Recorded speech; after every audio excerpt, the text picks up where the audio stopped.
Por mais de 100 anos, a humanidade contemplou o semblante áureo de um monarca juvenil sem suspeitar do que permanecia velado sob ele.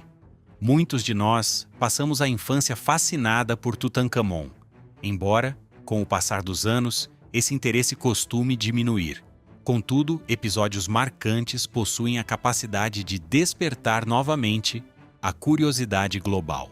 Esse fenômeno ocorreu nas comemorações de 2022, que celebraram o centenário da compreensão dos hieróglifos. No encerramento de 2024, cientistas conduziram um scanner quântico ao Grande Museu Egípcio após o expediente, visando apenas executar uma análise de rotina na máscara funerária de Tutancâmon. Mas antes de começarmos, não se esqueça de curtir e se inscrever no nosso canal. Mistérios ocultos no ouro. A Máscara de Ouro é tida como uma das produções artísticas mais renomadas do planeta. Todavia, o que surgiu nas projeções deles parecia inacreditável. Sob os símbolos que compunham a nomenclatura de Tutancâmon, existia outro título escondido, golpeado, suprimido da cronologia. A quem ele pertencia? E por que foi propositalmente velado? Naquele momento, o objeto que encantou multidões se converteu em um código para um enigma sepultado há 3 milênios. Essa descoberta poderia transformar tudo o que julgávamos compreender sobre a época de apogeu do Egito. As soluções, latentes sob coberturas de ouro e simulação, estão apenas iniciando seu surgimento. Para mensurar a escala dessa revelação, é necessário primeiro entender o que essa máscara simboliza. Em novembro de 1922, o investigador britânico Howard Carter realizou o achado mais grandioso da história da arqueologia. Após períodos pesquisando o Vale dos Reis, ele localizou a entrada de uma tumba que permanecera lacrada por mais de 30 séculos. Quando observou por um diminuto orifício na passagem e seu colaborador indagou o que ele percebia, Carter teria murmurado: "Coisas fantásticas." E isso foi uma modéstia. Dentro do jazigo existia um patrimônio além da criatividade. Veículos dourados e leitos cerimoniais, baús repletos de gemas e recipientes de alabastro, efígies de divindades e sentinelas em vigília perene, um assento real revestido de ouro. E no compartimento funerário, dentro de 3 esquifes fartamente ornamentados, encaixados um no outro como estatuetas russas, repousava o cadáver do jovem líder Tutancâmon. Seu corpo, totalmente coberto por centenas de metros de tecido, tinha a face protegida por uma máscara de ouro maciço que se tornaria a representação mais emblemática do mundo clássico. O artefato é, de fato, admirável. Apresenta cerca de 53 centímetros de estatura e pesa mais de 10 quilos de ouro puro, mais denso que uma esfera de boliche, esculpido no rosto calmo de um rei púbere. Os olhos são guarnecidos com obsidiana e quartzo, produzindo um aspecto perturbadoramente real. As sobrancelhas e o contorno são elaborados de lápis lazuli, a gema azul intensa que os antigos egípcios prezavam acima de quase tudo. Listras de vidro pigmentado decoram o adorno real, uma serpente e um abutre. Emblemas do Alto e do Baixo Egito elevam-se na testa, manifestando o controle do soberano sobre o território unido. Para os antigos egípcios, isso não era meramente estética, era ciência mística. Eles criam que o ouro era a substância dos deuses, imortal e perene. A utilidade da máscara era resguardar a múmia do monarca e auxiliar sua essência, seu Ka, a identificar o próprio físico na existência posterior. Sem essa face dourada, o fôlego do rei poderia perambular perdido eternamente, incapaz de achar o trajeto de retorno. Na região posterior da peça, rituais hieroglíficos do Livro dos Mortos estão entalhados no metal, preceitos destinados a escoltar e blindar o soberano em sua travessia pelo mundo inferior. Tudo nesse item foi concebido para assegurar a perenidade. e, de certa maneira, obteve sucesso. 3 milênios depois, Tutankhamon é o líder mais célebre que já existiu. Seu rosto áureo distinguido em todos os lugares da Terra. Mas quase desde o instante de sua revelação, peritos notaram minúcias que não se harmonizavam plenamente. A máscara era graciosa, sim, esplêndida, mas havia algo nela que parecia incorreto. Os indícios estavam presentes desde o princípio, ocultos à vista de todos, aguardando alguém observar com cuidado, suficiente para notá-los. O primeiro entrave era o tempo. Tutankhamon faleceu subitamente por volta dos 19 anos, possivelmente devido a uma enfermidade após uma séria quebra na perna. Sua partida foi imprevista, e no Egito de outrora, óbitos inusitados geravam imensos problemas de logística. Conforme a norma mística egípcia, um faraó precisava ser preservado e sepultado em precisamente 70 dias. Não era uma recomendação, era uma imposição sagrada. Esse intervalo correspondia ao tempo em que o astro Sírius sumia abaixo do horizonte anualmente, e os egípcios criam que a alma do soberano trilhava um caminho similar antes de atingir a glória eterna. Reflita no que devia ser executado nesses 70 dias. O cadáver devia ser higienizado, purificado e tratado. Um método intrincado que englobava a retirada das vísceras, o emprego de natrão e o minucioso envolvimento em rolos e mais rolos de pano.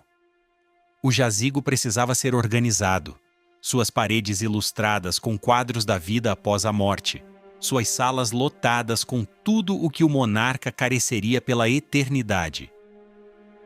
3 esquifes deveriam ser montados e decorados.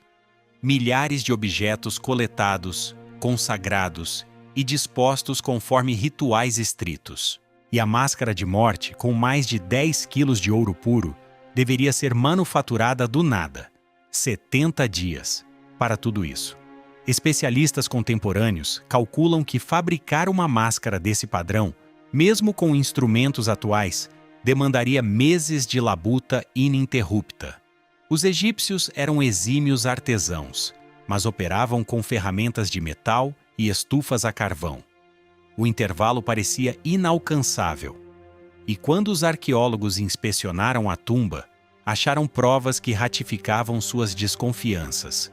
O quarto mortuário era diminuto, muito menor que o de outros reis no Vale dos Reis. As ilustrações nas paredes pareciam executadas apressadamente, com traços perceptíveis e partes não finalizadas. O volumoso sepulcro de rocha exibia avarias nas margens, como se tivesse sido coagido a caber em um local exíguo demais. O cenário que surgia era perturbador. Aquilo não parecia o sepultamento zelosamente projetado de um líder divino. Parecia uma tarefa urgente, uma arrancada desesperada para enterrar um jovem antes que o limite sagrado acabasse. E se a própria morada eterna foi improvisada? E quanto aos bens dentro dela? E quanto à máscara? Conforme estudiosos escrutinavam os artefatos com maior zelo, um modelo inquietante apareceu. Muitos itens não pareciam ter sido produzidos para Tutankhamon. Algumas efígies exibiam traços distintos dos da múmia. Certos adornos pareciam idealizados para o corpo de uma dama. Brasões com nomes reais demonstravam indícios de modificação, com um título entalhado sobre outro. A tumba parecia guarnecida com objetos reciclados, peças originariamente manufaturadas para outro indivíduo e velozmente customizadas para o enterro do jovem soberano. Isso não era obrigatoriamente indecoroso. Clérigos egípcios eram pragmáticos. Se um faraó morresse subitamente e não houvesse tempo para fabricar novos itens, empregavam o que estivesse disponível. O fundamental era realizar os ritos dentro do tempo. Mas a máscara era distinta. Ela era o item mais relevante de todo o funeral. O semblante que simbolizaria o monarca por toda a eternidade. Seria inconcebível arriscar algo desse porte. Foi então que os investigadores observaram as orelhas. A máscara detém orelhas vazadas, pequenos furos nos lobos onde adereços poderiam ser utilizados. Na arte egípcia pretérita, isso era um dado relevante. Orelhas furadas eram exibidas apenas em mulheres e infantes. Um faraó maduro, especialmente em um ambiente sagrado como uma máscara funerária, jamais seria exibido desse modo. A simbologia estava totalmente fora do padrão. Alguns especialistas tentaram justificar isso como uma opção de estilo, ou como uma alusão à meninice do rei. Mas essas teses pareciam forçadas, simplesmente não tinha lógica. A sombra de Nefertiti. Havia também o próprio semblante da máscara. Confrontos com outras imagens de Tutancâmon demonstravam variações. A mandíbula era mais sutil, as faces mais elevadas. O aspecto geral parecia mais suave, quase feminino. Além disso, o metal do rosto exibia uma coloração ligeiramente diversa do restante da peça, com um tom mais avermelhado, sugerindo que poderia ter vindo de outra procedência. Uma conjectura começou a ganhar ímpeto, primeiro de modo cauteloso em meios acadêmicos, depois em diálogos francos. E se a máscara não tivesse sido confeccionada para Tutancâmon? E se tivesse sido gerada para outra pessoa? Alguém cujo rosto foi subtraído e trocado pelas características do jovem rei? Se isso for verídico, existe somente um nome que faz nexo: Nefertiti. Ela foi a principal companheira real do faraó Akhenaton, genitor de Tutancâmon, o que a tornava madrasta do jovem monarca. Mas ela era muito mais que uma esposa. Relatos e imagens antigas revelam que atuava como co-governanta, sendo exibida vencendo oponentes e realizando preces aos deuses, tarefas usualmente privativas aos faraós. O célebre busto colorido de Nefertiti, achado em 1912, mostra uma mulher de atratividade incomum, com maçãs do rosto destacadas, pescoço fino e uma atmosfera de comando tranquila. Mas sua trajetória termina em enigma. Perto do 12º ano do ciclo de Akhenaton, Nefertiti meramente some dos anais históricos. Seu nome desaparece dos monumentos. Sua representação para de figurar nas criações artísticas. É como se tivesse sido removida da realidade. Durante décadas, pesquisadores supuseram que ela havia falecido, possivelmente alvo de uma epidemia que atingiu o Palácio Real. No entanto, outra hipótese começou a ganhar força. Alguns estudiosos creem que Nefertiti não morreu. Eles acreditam que ela alterou seu título e se converteu em faraó. As evidências são indiretas, mas persuasivas. Pouco após o sumiço de Nefertiti, um novo parceiro de trono surge nos registros, regendo junto a Akhenaton sob o nome real de Neferneferuaton. O próprio título é esclarecedor, pois inclui o nome de Nefertiti.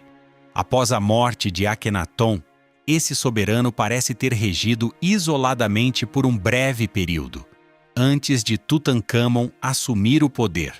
Se essa suposição estiver correta, então Nefertiti não foi somente uma rainha. Ela foi um faraó por merecimento próprio, com direito a todos os itens mortuários que esse patamar exigia, inclusive uma máscara funerária de ouro. A cronologia se ajusta perfeitamente. Nefertiti teria falecido pouco antes de Tutancâmon. Seu aparato funerário já estaria concluído. Quando o jovem rei morreu imprevistamente, seus clérigos teriam encarado uma decisão impraticável: enviá-lo para o além sem uma proteção idônea, ou usar uma pertencente à sua madrasta recém-falecida. As orelhas vazadas, os aspectos femininos, a disparidade na cor do metal. Tudo fazia sentido se a máscara tivesse sido gerada para uma mulher e velozmente moldada para um homem. Mas isso ainda era meramente uma teoria. Sem confirmações táteis de que a máscara fora modificada, continuava como presunção, até que um incidente alterou tudo: a identidade velada de Tutancâmon, Em 2014, o Globo recebeu uma notícia que deixou egiptólogos e gestores de museus estupefatos. No Museu Egípcio do Cairo, durante uma higienização corriqueira, a máscara áurea do rei Tut foi avariada. A barba ritualística trançada, ícone da soberania divina que unia o faraó a Osíris, partiu-se totalmente. O que ocorreu depois agravou a condição de modo intenso. Em vez de solicitarem especialistas em reparo, a brigada do museu entrou em desespero. Pegaram um frasco de resina epóxi, Denau, uma cola técnica usada para consertar tubagens ou componentes de veículos, e fixaram a barba novamente. O resto de adesivo foi espalhado pelo mento dourado, na confiança de que ninguém notasse. Todos notaram. A maior riqueza histórica do mundo, que havia ficado intocada por mais de 33 séculos, foi lesionada com um adesivo comum. A resposta foi instantânea e severa. O poder egípcio iniciou uma sindicância. Colaboradores foram advertidos, e um grupo global de peritos, comandado pelo restaurador germânico Christian Ekman, foi recrutado para sanar a falha e devolver a máscara ao seu padrão original. Ekman compreendeu que aquele revés também configurava uma chance sem igual. Pela primeira vez desde que Howard Carter retirou o objeto do corpo de Tutancâmon em 1925, a peça poderia ser escrutinada com recursos científicos modernos. Antes de fixar a barba adequadamente, o grupo resolveu submeter a máscara à investigação mais minuciosa de sua trajetória. Eles usariam todos os mecanismos possíveis para responder à dúvida de Nefertiti definitivamente. O diagnóstico dos raios X. A fundamental técnica empregada foi a fluorescência de raios X, denominada XRF. Esse método atua bombardeando um item com raios X, induzindo seus átomos a emitirem energia própria. Ao observar essa energia, os cientistas conseguem estabelecer a receita química exata da substância, mesmo em proporções ínfimas. O veredito de Ekman. Se a máscara tivesse sido trocada, se um novo rosto tivesse sido fundido ao adorno original, a análise denunciaria isso. Diferentes porções de ouro detêm marcas químicas distintas, pequenas oscilações nas quantidades de prata, cobre e outros elementos. Fusões surgiriam como estratos químicos diversos. Junções seriam perceptíveis como interrupções na malha do metal. A equipe dedicou meses pesquisando cada milímetro do artefato. Investigaram o rosto, o adorno e o brasão com o nome real. Buscaram qualquer prova de alteração. Quando os informes surgiram, a classe egiptológica descansou tranquila. A máscara, afirmou Ekman, era legítima. O ouro da face e o ouro do adorno possuíam a mesma base química. Provinham da mesma remessa de metal. Não existiam indícios de solda, nem uniões veladas, nem qualquer prova de que um semblante diverso tivesse sido colado. Ekman apresentou ainda um ponto refinado. A máscara detém delicados adornos de vidro azul ao redor dos olhos e nas tiras do toucado. O vidro é quebradiço. Se produtores antigos tivessem fundido um novo rosto, o método demandaria calor acima de 800 Celsius. Esse calor teria trincado ou liquefeito o vidro na hora. Contudo, o vidro estava íntegro. O desfecho parecia certo. A máscara foi produzida como um bloco único, feita exclusivamente para Tutancâmon. Quanto às orelhas vazadas, Ekman propôs que poderiam ser uma regra estética ou uma menção à infância do monarca. Os traços mais sutis seriam efeito da tendência artística de Amarna, comum naquela era. A variação de tonalidade no metal seria impacto da claridade ou uma preferência visual. Cada falha tinha uma justificativa. A hipótese de Nefertiti estava repelida. A equipe retirou zelosamente o epóxi, recolocou a barba usando cera de abelha, o mesmo material que os antigos egípcios empregariam, e definiu a máscara recuperada com o enigma decifrado. A questão estava terminada, exceto que não estava. a revelação quântica. Para um reduzido bando de estudiosos, as afirmações de Ekman pareciam lacunares. O prazo de 70 dias ainda parecia utópico. As orelhas vazadas seguiam sendo uma violação de norma. E os traços finos ainda não batiam com o semblante de um jovem soberano. A tecnologia do futuro. Os descrentes sustentavam que o entrave não residia nos fatos, mas nas barreiras da ciência. Raios X notam massa e constituição. Mas e se os produtores tivessem sido mais astutos do que qualquer equipamento consegue perceber? E se o ouro usado para completar minúcias tivesse vindo do mesmo lote? E se o brasão tivesse sido batido e reescrito sem somar metal novo? E se o rosto tivesse sido modificado por trás, mantendo a frente preservada? Os raios X não veriam isso. Eles não mostram a trajetória calórica do metal, não exibem aquecimentos passados, nem captam uniões em nível molecular. Para enxergar isso, seria necessária uma tática totalmente inédita, uma ciência que não existia na época de Ekman. Em 2024, essa ciência apareceu. A imagem por ressonância quântica, ou QRI, assemelha-se a filme futurista. Em vez de perfurar o item com raios X, ela usa frações quânticas, que se comunicam diretamente com os átomos. Isso viabiliza mostrar não só a fórmula química, mas o rastro físico da substância, modelos de pressão, flutuações na malha cristalina e até colagens imperceptíveis por outros caminhos. Sob o título Projeto Osíris, cientistas e historiadores obtiveram aval do Ministério das Antiguidades do Egito para ler a máscara. Formalmente, tratava-se somente de uma exibição tecnológica. Numa madrugada de 2024, após o encerramento do museu, o leitor foi ligado, traçando o mapa atômico da peça camada por camada. Horas de informes validaram as percepções anteriores, até que o brasão surgiu. E o que o leitor revelou ali alteraria tudo o que julgávamos saber sobre Tutankhamon e sobre o objeto que ocultou seus mistérios por 3 milênios. O espectro no ouro. A primeira falha que o leitor percebeu apareceu em volta do limite da face. A imagem quântica exibiu o que o grupo denominou fantasma calórico, uma marca molecular sinalizando que o ouro em um traçado exato fora esquentado a uma temperatura diversa da do metal adjacente. Ekman estava correto ao dizer que uma solda tradicional teria avariado os detalhes de vidro, mas os produtores antigos não soldaram pela face. Eles fixaram o rosto por trás, empregando uma técnica de calor por forte compressão que conservou a parte frontal ilesa.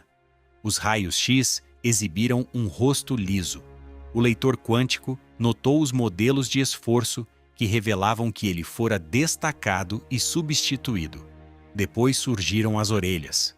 Os raios X indicavam ouro puro. O leitor quântico achou 2 suportes cilíndricos exatos, hastes de ouro que foram colocadas nos vãos originais das orelhas e depois batidas e lixadas até ficarem imperceptíveis. Esses suportes foram feitos com a mesma mistura do restante da peça. Por isso, a análise por raios-x não os notou. Mas o leitor quântico distinguiu disparidades na malha dos grânulos do metal e em seu rastro de resfriamento. As orelhas haviam sido perfuradas. Alguém tapou esses vãos. Mas foi o brasão que trouxe a confirmação derradeira e indiscutível. Os raios-x percebiam somente os símbolos que faziam o nome de Tutankhamon. O leitor quântico foi mais fundo, notando trocas atômicas abaixo da pele do ouro. O metal naquela zona fora golpeado, nivelado e polido de um jeito que não figurava no restante da máscara. O entalhe primário fora apagado até sumir, seus traços eliminados por uma força zelosa e propositada. E o leitor quântico podia realizar algo que nenhuma ciência passada jamais lograra. Ao mapear os vestígios microscópicos do martelar primário, as marcas leves deixadas na malha atômica do ouro, ele conseguia montar digitalmente o que um dia residira ali. O legado de Nefertiti. O grupo acionou o sistema de restauração. Devagar, como uma imagem aparecendo em um laboratório, o espectro dos símbolos primários surgiu nas telas. O nome que apareceu não era Tutankhamon. O nome era Neferneferuaton. Esse era o título real que se supõe que Nefertiti tenha adotado quando se tornou faraó. A tese de Nefertiti não era meramente viável. Agora estava comprovada. A máscara que enganou. O exame quântico, por fim, desvendou a narrativa velada por trás de um dos itens mais célebres da história. Quando o rei Tutankhamon partiu subitamente aos 19 anos, não existia uma proteção pronta para seu funeral. Com meros 70 dias até o prazo do enterro, os clérigos encararam uma missão utópica. Eles não conseguiriam fabricar do zero, a tempo, uma proteção de ouro com mais de 10 quilos. Mas havia outra saída. A líder anterior, Nefertiti, regendo como Neferneferuaton, falecera recentemente, deixando uma proteção mortuária totalmente concluída. A decisão possivelmente tomada por Ai, que depois assumiria o poder como faraó, foi atrevida. Eles transformariam a proteção de Nefertiti na de Tutankhamon. A obra devia ser perfeita. Os artesãos taparam suas orelhas vazadas com pinos de ouro, cortaram zelosamente seu rosto guardando o adorno e os detalhes de vidro, e então modelaram um novo perfil com as características do jovem rei.